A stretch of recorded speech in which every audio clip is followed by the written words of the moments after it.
बिस्मिल्लाहिर्रहमानिर्रहीम, अस्सलाम वालेकुम, वेलकम टू द बीनर सलीम शो। इमरान खान साहब की जो सियासी लालच है जो कि ख़त्म होने का नाम नहीं ले रही है, क्योंकि उनको हर हालत में वज़ीर आज़म बनना है, हर हालत में उनको हुक्मरानी चाहिए।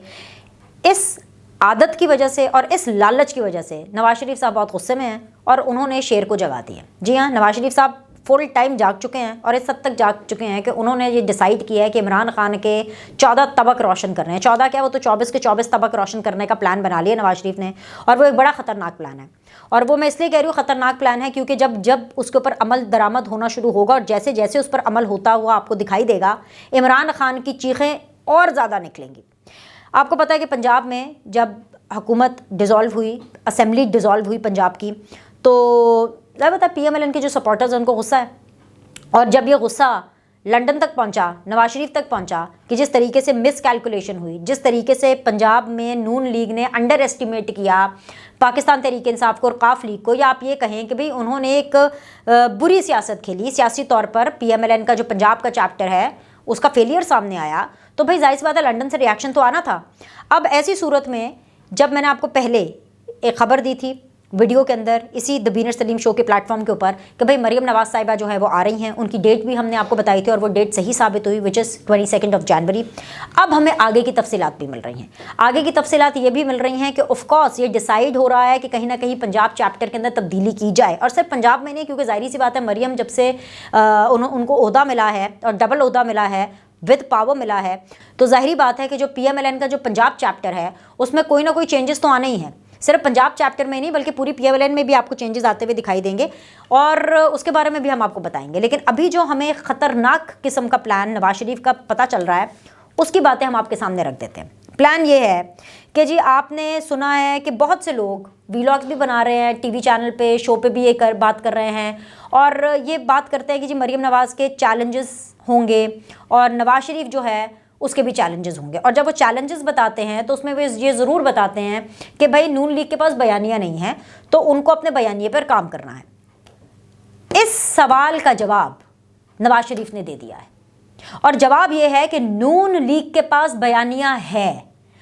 बयानिया है वोट को इज्जत दो का, वही बयानिया दोबारा से वापस आने वाला है, फुल फोर्स के साथ वापस आने वाला है। क्योंकि क्या हुआ है, यह बड़ी समझने वाली बात है। आपने 1-2 मिनट ना ज़रा गौर से मेरी बात को सुनना और उसको समझने की कोशिश करनी है।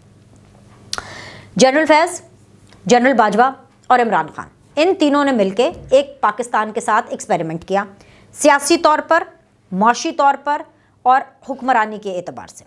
इन्होंने जब एक स्टंट किया, उनकी अपनी अपनी मुद्दतें पूरी हो गई, वो तो घर को चलता बने, इमरान खान रह गए।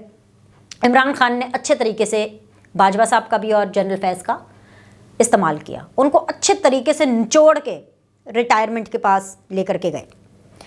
अब इस पूरे चक्कर के अंदर नून लीग का तो नुकसान हुआ ही हुआ, पाकिस्तान का बहुत नुकसान हुआ। नून लीग का ये नुकसान हुआ कि ऑफकोर्स नवाज शरीफ की सूरत में डिस्क्वालिफिकेशन हुई, लाइफ टाइम डिस्क्वालिफिकेशन हुई, वो इलेक्शन नहीं लड़ सकते। मरियम नवाज हों, जितनी भी टॉप लीडरशिप हो, उन सबको जो है जेलें भुगतना पड़ी, उनके साथ बुरा सलूक हुआ।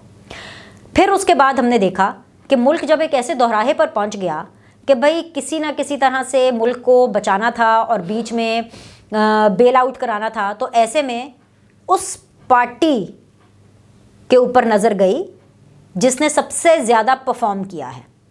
वो पार्टी थी नून लीग, क्योंकि नून लीग सड़कें पुल बना लेती है, पैसे इकट्ठे कर लेती है, ठीक है।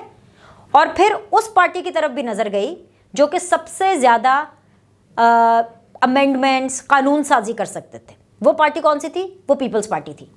तो फिर जी इन लोगों ने सोचा, इस्टेब्लिशमेंट ने सोचा कि भाई हम क्यों ना पीपल्स पार्टी, क्योंकि वो कानून साजी बहुत अच्छी करती है, वो मैच्योर सियासत करती है और वो पार्लिमानी सियासत की माहिर है, उसको उस पार्टी के साथ मखलूत किया जाए, यानी PMLN के साथ, जो कि डिलीवर करती है। क्योंकि PMLN का जो फंडा है ना डिलीवरेंस का, वो ये है कि भाई पुल बनाओ, ब्रिज बनाओ। ये देखें, अब ये मेज़ है ना, ये सामने पड़ी है, नज़र आती है, मेज़ तो नहीं चुक के कोई लेके गया, ठीक है ना। अभी जैसे मोटरवे बनाई, नवाज शरीफ चाहे जिला वतन हो चाहे डिस्क्वालीफाई हो, क्या मोटरवे उठा के साथ ले गए नवाज शरीफ? नहीं ना। मतलब ये जो ऑरेंज लाइन बनी, क्या ये नवाज शरीफ शहबाज शरीफ उठा के ले गए? शहबाज शरीफ अभी इस्लामाबाद में ऑरेंज लाइन उठा के इस्लामाबाद ले गए? नहीं, मतलब ऐसे नहीं होता। तो इसलिए PMLN क्योंकि डिलीवर कर रही थी, वो सॉलिड चीज़ों के ऊपर ऐसी चीज़ें जो नज़र आती हैं ये उसका स्टाइल है काम करने का, क्योंकि शेरशाह सूरी साहब को बहुत ज़्यादा फॉलो करते हैं और उनका फंडा यही है कि भाई सड़कें बना दो, जहाँ पे आप सड़कें बनाएंगे वहाँ पे ऑलरेडी घर आबाद होंगे, वहाँ पे ऑलरेडी मार्केट्स आबाद होंगे, ऑलरेडी लोगों को अपॉर्चुनिटीज़ मिलेंगी। तो इसी तर्ज, इसी फंडे के ऊपर PMLN काम करती है। तो फिर इस्टेब्लिशमेंट ने सोचा पीपल्स पार्टी PMLN को ले आते हैं।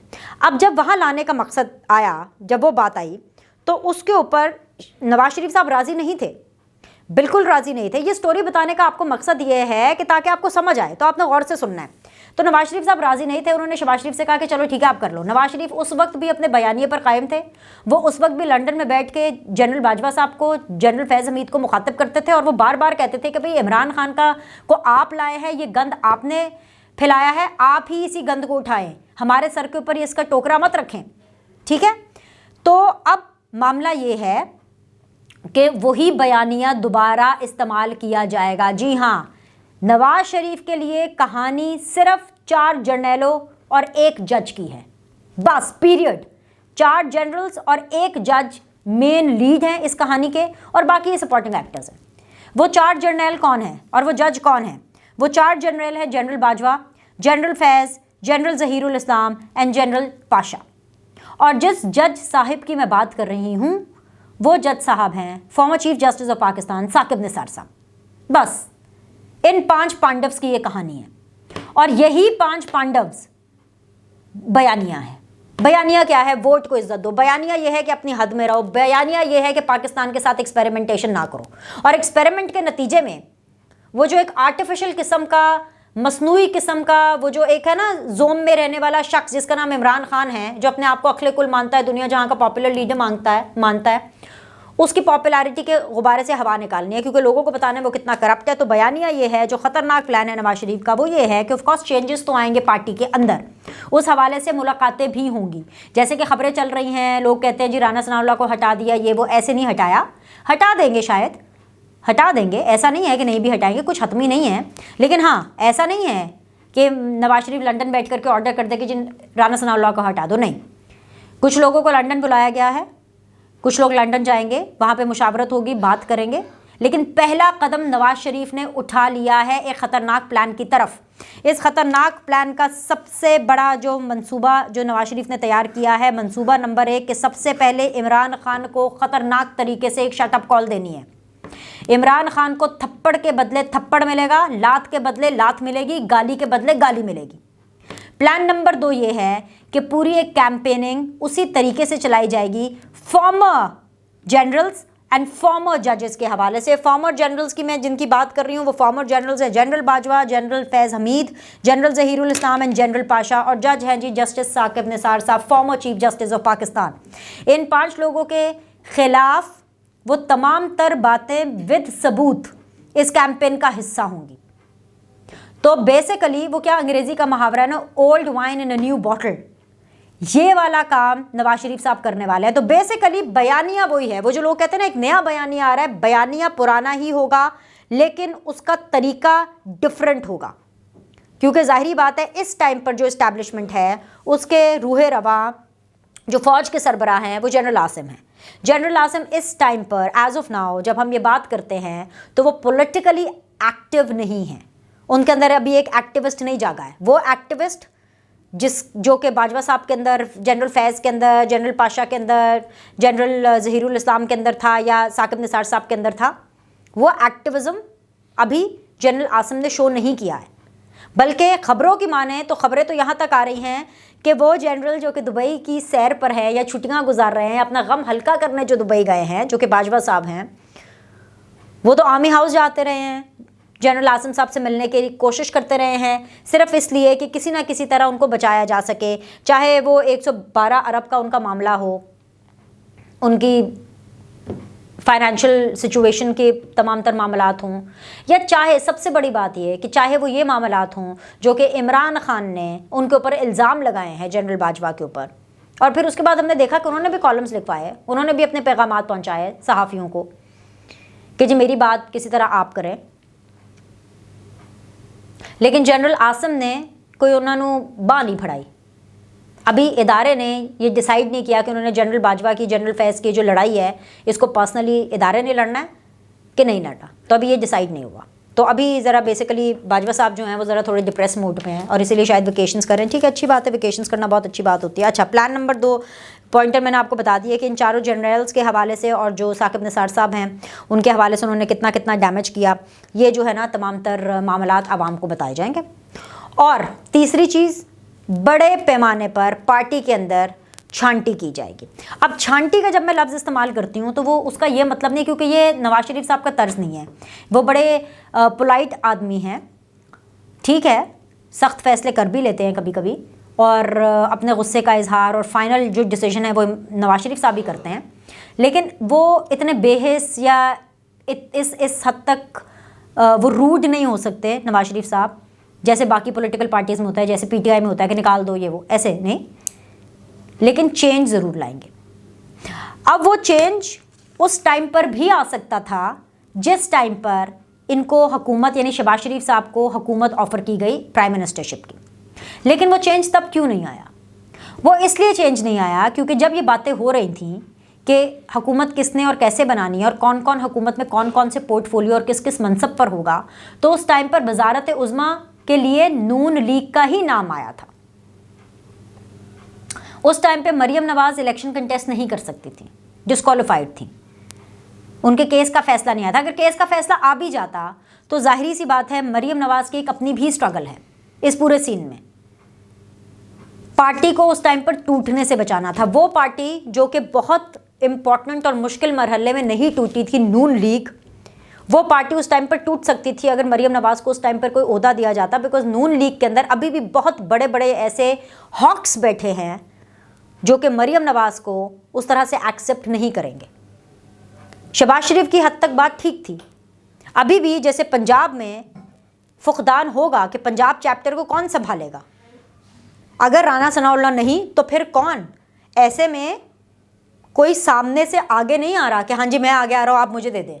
सब इंतज़ार कर रहे हैं कि नवाज शरीफ क्या फैसला करते हैं, पार्टी क्या फैसला करती है। और चौथी सबसे इंपॉर्टेंट चीज़, Nawaz Sharif is coming back. जी हाँ, तो देखते हैं इमरान खान कैसे इस्तकबाल करते हैं, क्योंकि इमरान खान ने कहा था ना नवाज शरीफ आए तो हम इस्तकबाल करेंगे। नवाज शरीफ बिल्कुल वापस आ रहे हैं, लेकिन नवाज शरीफ मरियम नवाज शरीफ के बाद वापस आएंगे। पहले मरियम नवाज़ आ रही हैं, मरियम नवाज़ आएंगी, वो थोड़ा काम करेंगी, कैंपेनिंग होगी, इनका नैरेटिव शुरू होगा, एक एग्रेसिव किस्म की दोबारा से नरेशन की इंजेक्शन की जाएगी। जब इंजेक्ट हो जाएगा वो नरेशन, एक बयानिया, उसके बाद एक ग्राउंड बन जाएगी, क्योंकि इस टाइम पर जो शहबाज शरीफ हैं वो हुकूमत के अंदर इन्वॉल्व हैं, फेडरल हुकूमत के अंदर इन्वॉल्व हैं। वो इस टाइम पर अपने भाई का उस तरह से इस्तकबाल नहीं कर सकते, लीगल मैटर्स भी नवाज शरीफ साहब के अभी पड़े हुए हैं। तो ऐसे में मरियम नवाज़ आएंगी, वो कम चुकेंगी और चुक के रखेगी कामनू, ठीक है, काम करेंगी, मेहनत करेंगी, और जब वो नज़र आएगा तो ग्राउंड बनाएंगी नवाज शरीफ साहब के वापस आने के लिए। लेकिन नवाज शरीफ चाहे लंदन में हो चाहे पाकिस्तान में हो, ये जो ख़तरनाक प्लान नवाज शरीफ ने तैयार किया है कि अब ईंट का जवाब पत्थर से दिया जाएगा, हर लेवल पर, इमरान खान के लेवल पर, जनरल बाजवा के लेवल पर, जनरल फैज़ के लेवल पर, और साकिब निसार साहब के लेवल पर, end of course Shuja Pasha साहब के लेवल पर। और ये मैं इसलिए बात कर रही हूँ, आप ये ना समझे कि रिटायर हो गए हैं, ये रिटायर हो गए हैं और इनका लेना देना नहीं, ये बेशक रिटायर हो गए हैं, लेकिन ये जो काम करके गए हैं ना, इमरान खान चाहे बेशक अब वज़ीर आज़म नहीं हैं, लेकिन जो वो काम करके गए हैं ना, उसने पाकिस्तान को बहुत पीछे धकेल दिया है। जैसे माजी में कहा जाता था, हम तो तब पैदा भी नहीं हुए थे, हमारे पैदा होने से पहले कहा जाता था कि भाई जो ज़ियाउल हक है ना वो पाकिस्तान के गिट्टे गोडों में बैठ गया है, उस तरह इमरान खान, बाजवा एंड फैज़ का जो ट्राइका है, इसने पाकिस्तान को इतना पीछे धकेल दिया और इस हद तक गिट्टे गोडों में बैठ गया कि इससे जनरेशन्स लग जाएगी निकलने के लिए। तो किसी को तो इससे फाइट करनी है। और हाँ, इस चीज़ के ऊपर मैं इस वीडियो को ख़त्म करूँगी कि नवाज शरीफ अकेले नहीं हैं जो ये खौफनाक किस्म का प्लान बनाने में कामयाब हुए हैं, और उसके अंदर वो ये बिलीव करते हैं कि वोट को इज्जत दो का जो उनका बयानिया था, एक एग्रेसिव बयानिया कि हर एक को अपनी हद में रहना चाहिए, आवाम को ये बताना है, वो अकेले नहीं है। पीपल्स पार्टी इसमें बराबर की शरीक होगी। आसिफ अली जरदारी जिन जिन लोगों से मिल रहे हैं वो लोगों को ये कह रहे हैं, डिस्कशंस में ये बात होती है कि पीपल्स पार्टी को भी लगता है, आसिफ अली जरदारी को भी लगता है कि न्यूट्रल नहीं है, आसिफ अली जरदारी को भी ये लगता है, पीपल्स पार्टी भी ये मानती है कि एस्टैब्लिशमेंट अभी भी कहीं ना कहीं अपना असर और रसूख दिखा रही है। और आप देखिएगा, ये आप वीडियो संभाल के रख लें, इस प्रोग्राम को, ये जो द बीनर सलीम शो के अंदर जो मैं आपके साथ अभी इंकशाफ करने वाली हूँ, आप इसको लिख के संभाल के विद डेट रख लें। जब भी जनरल इलेक्शंस होने हैं आपको नजर आएंगे लोगों के असर और रसूख, गैर सियासी लोगों के असर और रसूख आपको फिर नजर आएंगे। और ऐसे में फिर से यही पॉलिटिकल पार्टीज होंगी जिनको ऐसे सहाफ़ियों की भी, ऐसे पॉलिटिकल कमेंटेटर्स की भी, ऐसे लोगों की भी, ऐसे कारकुनों की भी ज़रूरत होगी जो कि हक और सच की बात करते हैं। और हक और सच की बात क्या है, जो कि ऑफकोर्स इस्टेब्लिशमेंट के सामने भी डट जाते हैं, क्योंकि सोशल मीडिया का दौर है भाई, इसके अंदर इतनी आसानी से किसी को भी दबाया डराया नहीं जा सकता। पॉलिटिकल पोलराइजेशन इस दौर में बहुत ज़्यादा है। तो कहीं ना कहीं पीपल्स पार्टी और नून लीग ये समझती है कि इस्टेब्लिशमेंट का रोल अभी तक ख़त्म नहीं हुआ, और जो इमरान खान अभी भी जो बड़ी फर्रे मार रहे हैं ना, जो बड़े फन्ने खामने फिरते हैं, उसकी एक वजह यह भी है कि सपोर्ट सिस्टम में मौजूद है। और इंतखाबात के करीब आप देखेंगे कि जो सपोर्ट है ना, ये और निकलेगी बाहर। और जब ये सपोर्ट निकलेगी तो फिर नून लीग और पीपल्स पार्टी वहीं खड़ी होगी जहां से उन्होंने ये लड़ाई अपनी शुरू की थी। तो नया बयानिया नहीं, वही बयानिया फुल फोर्स के साथ नवाज शरीफ का वापस आ रहा है। Nawaz Sharif is coming back. Like करें, सब्सक्राइब करें, देखते रहिए द बीनर सलीम शो।